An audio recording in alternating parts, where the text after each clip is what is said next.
Good morning बच्चों, कैसे हैं आप सब। हमें आशा है कि आप सभी पूर्ण रूप से स्वस्थ होंगे और अपने जो भी ऑनलाइन के माध्यम से पढ़ाया जा रहा है उसे आप बहुत अच्छे तरीके से समझ रहे होंगे और उसे लिख रहे होंगे। तो बच्चों आज हम कक्षा 4 की जो है व्याकरण पढ़ाने जा रहे हैं। कक्षा 4 के बच्चे ध्यान देकर के व्याकरण को पढ़ें। पहले तो कक्षा 4 के बच्चे ये समझें कि आपकी व्याकरण की किताब नहीं है, ये हम आपको प्रतिदिन बताते हैं। तो किताब आपकी नहीं है, जो भी हम आपको बोर्ड में समझा रहे हैं आप उसको समझिए और फिर इसके बाद हम आपको नोट्स बुक देते हैं, कॉपी में लिख के देते हैं। जो भी हम कॉपी में लिख के देते हैं आप उस कॉपी से जो है अपनी PDF से देख के कॉपी में अच्छे से लिखिए, फेयर कॉपी में। तो आज हम आपको पढ़ाने जा रहे हैं पार्ट 3। कौन सा पार्ट पढ़ाएंगे? 3। अभी तक आपने पढ़ा पार्ट 1 भाषा, पार्ट 2 वर्ण विचार और पार्ट 3 शब्द और वाक्य। बच्चों सबसे पहले इंसान जो है भाषा सीखता है, वो अपने घर में जैसा सुनता है वैसा बोलता है। तो सुनने और बोलने की जो है कला को भाषा कहते हैं। फिर जब वो भाषा सीखता है और भाषा बोलता है फिर उसके बाद उसको जो है ये तो मौखिक हो जाता है, फिर उसको उस भाषा को लिखने की आवश्यकता पड़ती है। जब वो उस भाषा को लिखता है तो उसे लिखने के लिए कुछ चिन्हों की आवश्यकता होती है। वो चिन्ह होते हैं वर्ण। क्या होते हैं? वर्ण। जैसे का, खा, गा, घा, अंगा, ये सारे वर्ण होते हैं। इन्हीं के माध्यम से हम जो है लिखना सीखते हैं। जब हम इन सारे वर्णों को लिखना सीख जाते हैं तब फिर इन वर्णों को जोड़ करके फिर हम शब्द बनाना सीखते हैं। तो बच्चों आज हम आपको शब्द और वाक्य बनाना बताने जा रहे हैं। तो शब्द, पहले बच्चा एक एक वर्ण जोड़ करके शब्द बनाता है, शब्द सीखता है और फिर उन शब्दों को जोड़ जोड़ करके एक वाक्य बनाना सीखता है। तो बच्चों वर्णों का जो वर्ण होते हैं उनको हम कैसे शब्द बनाते हैं, पहले तो आप परिभाषा इसकी सुनिए, परिभाषा इसकी देखिए और जो कॉपी में आपको दिया जाएगा उसको आप देख करके लिखेंगे और लिखने के बाद उसको याद करेंगे। तो शब्द क्या होता है? वर्णों का वो सार्थक मेल, यानी जो हम वर्ण लिखते हैं उसका मेल एकदम सही होना चाहिए। सार्थक का मतलब जिसका अर्थ निकले, ऐसा जोड़ करें कि जब वो एक एक वर्ण जोड़ करके शब्द बने तो उसका कोई अर्थ निकले, जिसका एक निश्चित अर्थ हो। यानी जो भी हम वर्ण आपस में जोड़ करके शब्द बनाएंगे उसका कोई एक अर्थ हो, वही शब्द कहलाता है। अगर हम शब्दों को उल्टा सीधा लिख के एक एक वर्णों को हम उल्टा सीधा लिख देंगे तो फिर वो शब्द नहीं बनेगा। शब्द तो उल्टा सीधा बन जाएगा लेकिन उसका कोई अर्थ नहीं होगा, और जब किसी शब्द का अर्थ नहीं होता है तो फिर वो शब्द भी नहीं होता है। तो आइए हम आपको बताते हैं। जैसे हमको एक एक वर्ण जोड़ करके शब्द बनाना है तो सही से हम वर्णों को व्यवस्थित रूप में लिखेंगे। जैसे हमें लिखना है प और र और दा में आ की मात्रा दा। अब ये वर्ण है, पा है, ये रा है और ये दा है। आप जानते होंगे कि जो है हिंदी वर्णमाला में पा तीसरे चौथे नंबर पे होता है, रा उसके नीचे होता है, दा बीच में ता वाली लाइन में होता है। तो ये सारे वर्ण अलग अलग होते हैं, लेकिन इन सारे वर्णों को जब हम एक व्यवस्थित रूप में एक जगह पर सही ढंग से लिख देते हैं तो एक शब्द बन जाता है और उस शब्द का कोई अर्थ निकलता है। तो यहाँ पे हो गया पर्दा। अब इसको हम जो है वर्णों में विभाजित करते हैं। ये तो शब्द बन गया, अब इसको हम वर्णों में विभाजित करते हैं। तो जैसे पा और रा और दा, देखिए यहाँ पे शब्द बन गया और यहाँ पे सारे वर्ण हैं, पा अलग है, रा अलग है, दा अलग है। और इन तीनों को हमने जब आपस में एक अच्छे ढंग से लिख दिया, व्यवस्थित रूप में लिख दिया तो ये एक शब्द बन गया पर्दा। पर्दा का बच्चों मतलब होता है। फिर इसके बाद है कैंची। कैंची, अब ये कैंची शब्द है, क्या है? एक शब्द बन गया, लेकिन इन कौन कौन से वर्णों को हमने जोड़ कर लिखा?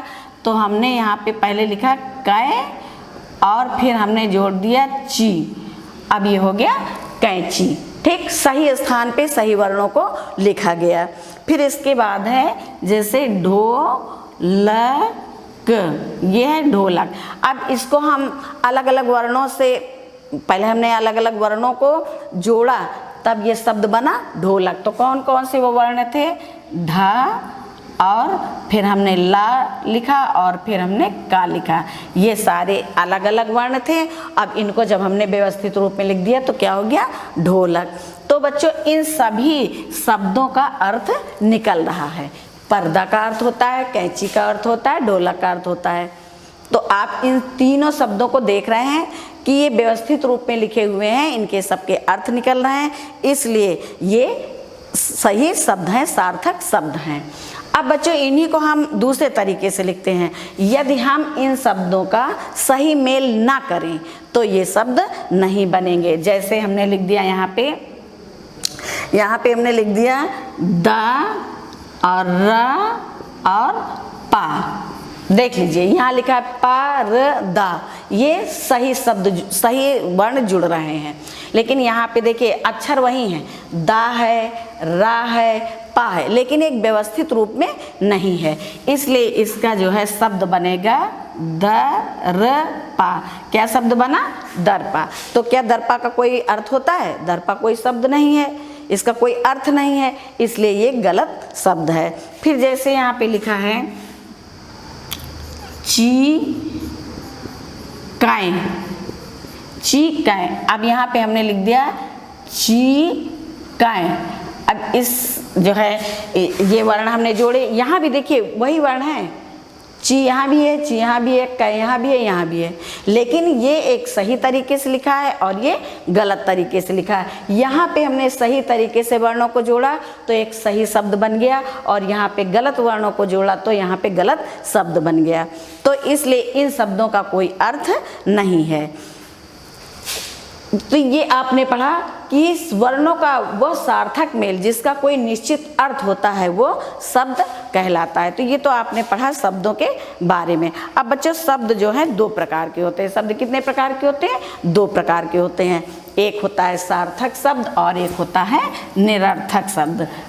सार्थक शब्द और निरर्थक शब्द। अब बच्चों सार्थक शब्द, अभी जैसे आपने पढ़ा कि जिस शब्द का कोई अर्थ हो वही सार्थक शब्द होता है। तो यहाँ पे आपने पढ़ा पहले सार्थक शब्द, सार्थक शब्द, और फिर दूसरा होता है, ये शब्द दो प्रकार के होते हैं, एक सार्थक शब्द और एक निरर्थक शब्द। निरर्थक शब्द। सार्थक शब्द वो है जिसका कोई अर्थ निकलता है, निरर्थक शब्द वो है जिसका कोई अर्थ नहीं निकलता है। जैसे सार्थक शब्द में आता है कुर्सी, जैसे हमने लिखा सार्थक शब्द में कुर्सी, और लिखा मेज, मेज। फिर उसके बाद है पुस्तक, और फिर है खाना, खाना, और फिर है जैसे गाना। ये सब बच्चों सार्थक शब्द हैं, क्योंकि कुर्सी आप जानते ही हैं कि कुर्सी पर बैठा जाता है, कुर्सी एक सार्थक शब्द है। मेज है और पुस्तक है, खाना है, गाना, इन सारे शब्दों का कोई ना कोई अर्थ है, इसलिए ये सार्थक शब्द है। अब ये निरर्थक शब्द, जैसे हम कभी कभी बोलते हैं खाना वाना, गाना वाना, पानी वानी, तो पानी तो सार्थक शब्द है लेकिन वानी जो है वो निरर्थक शब्द है। जैसे बोलते हैं कुर्सी उर्सी, अब ये उर्सी लिखा है, ये कुर्सी है, कुर्सी का तो मतलब है लेकिन उर्सी का कोई मतलब नहीं है, इसलिए ये निरर्थक शब्द है। फिर मेज वेज, बोलते हैं मेज वेज इधर लाइए, तो मेज का तो अर्थ है और वेज का कोई अर्थ नहीं है। यहाँ है पुस्तक, पुस्तक, जिसे लिख देते हैं पुस्तक। अब देखिए पुस्तक, पुस्तक तो आप पढ़ते हैं, उसका कोई अर्थ है, लेकिन पुस्तक कोई शब्द नहीं है, इसका कोई अर्थ नहीं है। फिर यहाँ पे खाना लिखा है, यहाँ पे वाना, वाना है। अब खाना जो आप भोजन करते हो उसको खाना बोलते हैं। अब वाना तो कुछ भी नहीं होता है, वाना का कोई अर्थ नहीं है, इसलिए खाना सार्थक शब्द है और वाना निरर्थक शब्द है। इसलिए यहाँ पे अब जैसे लिखते हैं हम गाना, ये गाना आप जानते हैं जो गाया जाता है, लोग गीत गाते हैं, कविता गाते हैं, गाना है। अब गाना का जो है ये गाना लिखा है, अब गाना का निरर्थक शब्द हो गया वाना। लोग कहते हैं गाना वाना गाइए, तो गाना शब्द जो है सार्थक हो गया और वाना निरर्थक शब्द हो गया। इस प्रकार आपने पढ़ा शब्दों के बारे में कि एक एक वर्ण जोड़ करके शब्द बनते हैं और फिर उन शब्दों को जब हम सही ढंग से, जब वर्णों को हम सही ढंग से लिखते हैं तो शब्द बन जाते हैं। अब ये तो आपने पढ़ा शब्दों के बारे में कि शब्द दो प्रकार के होते हैं, सार्थक और निरर्थक। इसके बाद बच्चों पढ़ते हैं हम वाक्य। क्या पढ़ेंगे? वाक्य। जब हम एक एक वर्णों को, जैसे एक वर्ण हमने का जो लिखा और ला लिखा, तो ये हो गया कल। क्या हो गया? कल। तो हमने जब एक एक वर्णों को जोड़ा तो शब्द बन गया।